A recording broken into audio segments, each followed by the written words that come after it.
Well, can you just tell me how you got involved in the ladder initially, and what is your role? Well, I remember taking an interest when the ladder was started by a group of AFL players, and had little hands-on things here and there, going down and to events, but I never had any official role until I was invited to be on the board early this year, late 2012, early 2013, and of course I jumped at the opportunity, the quality of people that work at board level, but also through the organisation and the young people that I've met. It's just been really, really impressive. So yeah, I was very excited to be a part of that.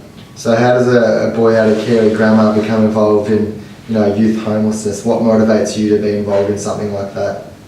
Yeah, look, I've had a very privileged upbringing, growing up in Camberwell and going to a private school, but my interest, whilst playing footy and studying, and even when I was at school, has sort of come about from my own experiences around mental health. So not only does ladder provide the structure of having somewhere to live for a young person, they also help to upskill them, provide those support networks that they don't otherwise have, and that was something that I find it's really important that people have people that care in their lives, and ladder's an organisation that cares in a whole lot of different areas and ways, and it was it was an easy option to be involved with them.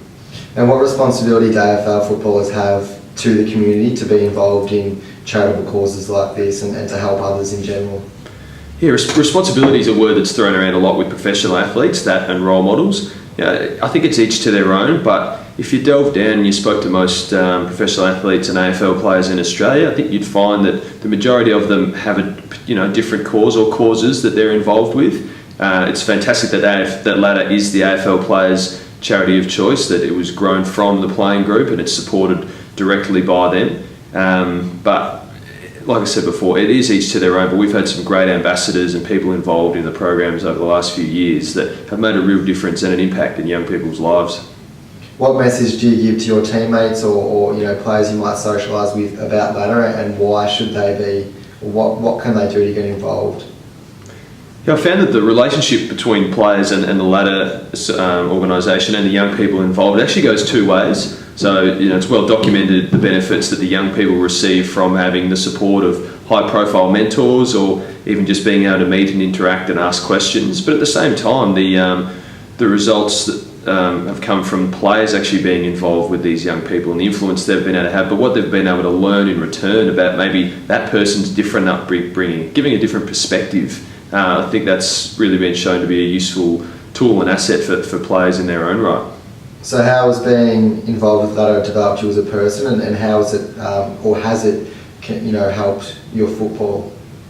Yeah, I've been playing footy now for 10 years, and it certainly has its ups and downs. And what I find about being involved in organisations such as ladder, it gives me a much better perspective on what's really important in life. Footy's a very important part of my life and part of the Melbourne society. We all know that. But in the end, it is just a game all the time, and there are 30,000 odd young people living on the streets every day in Australia, sleeping on the streets. That when you put it into perspective, whilst you've got to put all your heart and energy and passion into playing football, there's always room to be making sure you can help out other people at need. And that's why I've found that having that balance in life between sport and the real world has certainly kept me a balanced person. With your involvement with ladder, has there ever been a moment, or is there a recollection that you'll sort of keep with you forever, that you'll sort of never forget, something that's really had a profound impact on you? Yeah, look, it's been fantastic to work really closely with Mark Bolton. I played against him early on in my career, and then I was good friends with him later on, but to actually see the passion and the work and the effort that he's put into this organisation, along with many of the other long-term staff members, that's been a real eye-opener about how much you can really give back and make a difference if you're prepared to invest your time and effort. But yeah, Bolton's just been fantastic for me as an individual, being on the board and seeing how he operates, but also how he actually interacts with the kids, down on the floor down at Ladder Hoddle Street and Adelaide and the other venues. So it's been really exciting.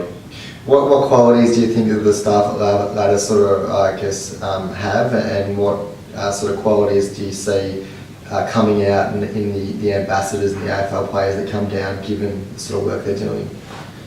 The thing that I find differentiates Ladder from a whole lot of other organisations is just the extremely high level of quality people, and that comes from board members that are from some really high profile industries in Melbourne and Australia, down to the ambassadors, who we obviously know are very high profile sports people in their own right. But not only that, they're not just good performers on the field. These guys are true performers off the field, and they've got a lot of integrity, and that shows with the fact they're giving their time and effort to Ladder as the organisation. But it's just what the place attracts, and it's been very, very impressive, and it's been quite an eye-opener to be involved. Just to see how good a place can go with the quality of its people more so than anything else.